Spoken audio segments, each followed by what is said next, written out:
వేసవి వచ్చిందంటే చాలు మన్యం మైదానం ప్రాంతమేదైనా తాగునీటి ఎద్దడి తప్పదు. మిగిలిన 2 కాలాల్లో చక్కగా ఉంటే నీటి లభ్యత ఒక్కసారిగా తగ్గిపోతుంది. విశాఖ మన్యంలో మాత్రం కొన్ని గ్రామాల్లో ప్రత్యేక పరిస్థితి నెలకొంది. సౌర విద్యుత్తు మంచినీటి పథకాలతో ఎండాకాలంలోనూ గిరిజనులకు తాగునీరు అందుతోంది.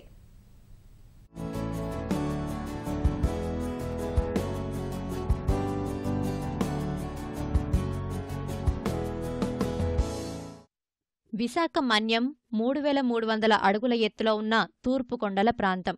ఇక్కడ కొండల ఎగువ ప్రాంతాల్లో గెడ్డలు, ఇతర ఊటల నుంచి నీటి నిల్వలు దిగువ ప్రాంతాలకు ప్రవహిస్తుంటాయి. ఫలితంగా వర్షాకాలం, శీతాకాలాల్లో కొంతమేర నీటి అవసరాలు తీరుతాయి.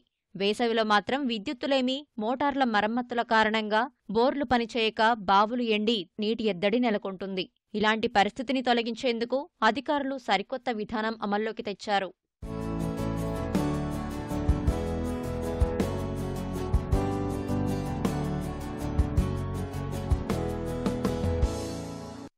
వేసవిలో కూడా మంచినీటి వసతి కల్పించేందుకు 11 మండలాల్లో సుమారు 5 కోట్ల వ్యయంతో 95 సౌరశక్తి మంచినీటి పథకాలు ఏర్పాటు చేశారు. ఒక్కొక్క పథకానికి 5 లక్షల మేర ఖర్చు చేశారు. ఎండవేడికి ఉష్ణవాహకాలు వేడెక్కి మోటారు పనిచేసి భూగర్భ నీటిని తోడి ట్యాంకుల్లో నింపుతోంది. వీటిని కుళాయిలకు అనుసంధానం చేశారు. ఫలితంగా గిరిజనుల తాగునీటి కష్టాలు తీరుతున్నాయి.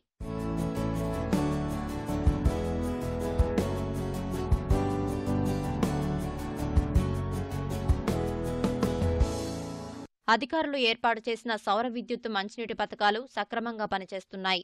సంబంధిత పంచాయతీల్లో గిరిపుత్రుల నీటి అవసరాలు తీరుతున్నాయి. గత సంవత్సరంలో ఈ సోలార్ ప్లాంట్ చేశారు. దానివల్ల ప్రాబ్లం లేదు. సమ్మర్ అయితే ప్రాబ్లం లేదు. ఈ సోలార్ ప్లేట్ వల్ల చాలా బాగుంది.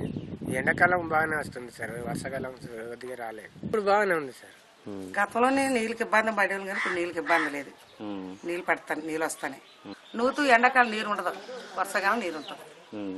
ఇవి ఎలా పనిచేస్తున్నాయి? ఇప్పుడు నీరు బాగానే వస్తుంది. మన్యంలో ఇతర గ్రామాల్లో కూడా సౌర మంచినీటి పథకాలను అమల్లోకి తీసుకొస్తే తాగునీటి కష్టాలు తీరుతాయని గిరిజనులు అభిప్రాయపడుతున్నారు.